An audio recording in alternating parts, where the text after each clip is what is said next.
дар зиндагӣ гоҳо мушкилиҳое ба сари кас меояд, вале аз ин набояд роҳ афтода шуд. бояд талошу кӯшиш намуд то ҳамеша муваффақ бошӣ. ин гуна ақида дорад қаҳрамони мо.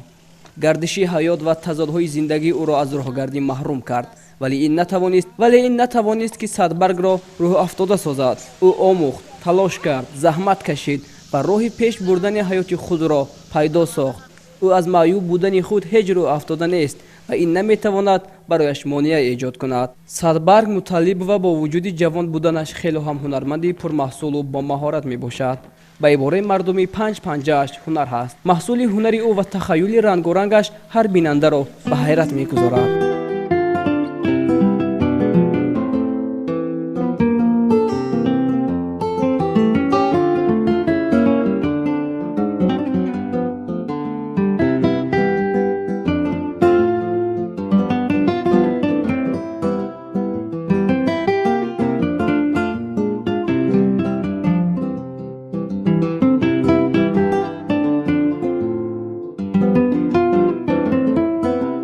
Садбарг зодаи ноҳияи Ашт аст. Ба нақли худаш аз баландии афтоду баъди он дигарро гашта натавонист. ӯ дар яке аз хобгоҳҳои шаҳри Бӯстон зиндагӣ дорад, ҳамроҳ бо писараш.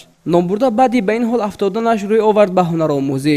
ӯ худомӯз аст ва чуноне ки худаш мегӯяд завқи баланд дорад. Дар ҳар ҳунаре бори худро меозмояд. Агар муваффақ шуд, идома медиҳад ва агар на, рӯҳ афтода ҳам намешавад. ӯ мехоҳад ҳунари худро ба ҳар нафари хоҳишманд омӯзонад. духтаракони ҳамсоя дар вақтҳои холигиашон ба наздаш меоянду аз ӯ ҳунар меомӯзанд. من 2 ماه باز در اینجا یاد میگیرم. بسیار چیزها را یاد گرفتم. بالش دوزی، کشت دوزی، تا همین روزه یاد گرفتم.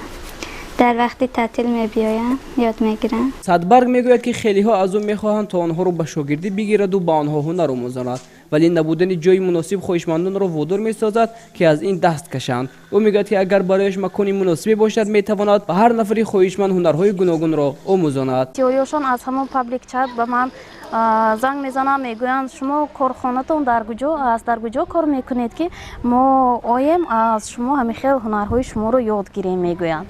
ман мегӯям адресома метиҳам, ман мегӯям ман дар хона ҳастам, дар ҳамихел хобгоҳ зиндагонӣ мекунам. Шумо хобгоҳ баме ягон корхона медоштед, мо мерафтем.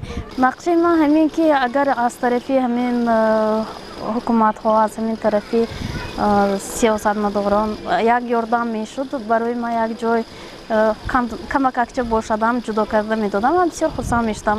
Хурсандии ман аз он аст ки барои худам бари майбон корёдода метавонистам, ризқи рӯзияшонро ёфта метавонистам, ҳар чӣ буд. ҳоло асосан Садбарг ба кешбофӣ, юрмадӯзӣ, муҳрабофӣ ва амсоли ин ҳунарҳои дастӣ машғул мешавад. воқеан ҳам ӯ тавонистааст муваффақ шавад. дар баробари завқи баланду бомаҳорат будан қаҳрамони мо аз сомонаҳои иҷтимоӣ ва мессенҷерҳо низ ба манфиат истифода мебарад. аз ҷумла ӯ дар мессенҷери Вайбер пабликчати худро бо номи олами ҳунар таъсис додааст ки айни ҳол беш аз 2000 обуначӣ дорад. ӯ намунаи ҳунарҳои худро акс гирифта нашр мекунад ва хоҳишмандон аз ӯ дархост менамоянд ин ё он намуди маҳсулотро дар шаклу андозаи зарурӣ тайёр созад. бисёр паблик чатҳо аввал ман как участница қабул шудам. ман худам баъд фикр кардам, биё гуфтам худам барои худам якта кушоям. ба ғайр аз худам бо дигар ман ҳунармандоям ба он ҷо қабул кардам. онҳо ҳам мебиёнд хел чизҳоишонро мепартоянд, барои худошон як вай меёбанд, ризқи рӯзияшонро меёбанд. Хуршед писари Садбарг Муталлибова ягона нафарест ки дар корҳояш кӯмак намуда ӯро нигоҳубин мекунад. ӯ бо писараш ҳамроҳ кор мекунад. писараш ӯро ба ягон ҷои зарурӣ мебарад, ба сайру гашт ва ё монанди ин. ӯ мегӯяд ки вақте ки ба кӯча мебарояд, аксарият ба ӯ ва ба аробачаи маъюбияш диққат медиҳанд, вале бори фикр намекунанд ки дар вуҷуди ашхоси маъюб ҳам дунёи нотакрор ва истеъдоду маҳорати зиёд ниҳон аст. бо вуҷуди маъюб буданашон ин қабил ашхос низ пеш аз ҳама инсон ва як ҷузъи ҷомеа маҳсуб меёбанд. дунёи ҳар шахс дар вуҷуди ӯ ниҳон аст. мо бояд онро дида тавонем, мегӯяд Садбарг Муталлибова. ман барои маъюбон дар бисёр хонаҳо, дар бисёр ҷойҳо дар хона нишастам. бисёр умед мекунам ки онҳо ҳам хел роҳ афтода нашаванд, ҳунар омӯзанд, ба кӯча бароянд. ростига ман ба кӯча баромадан шарм намедорам.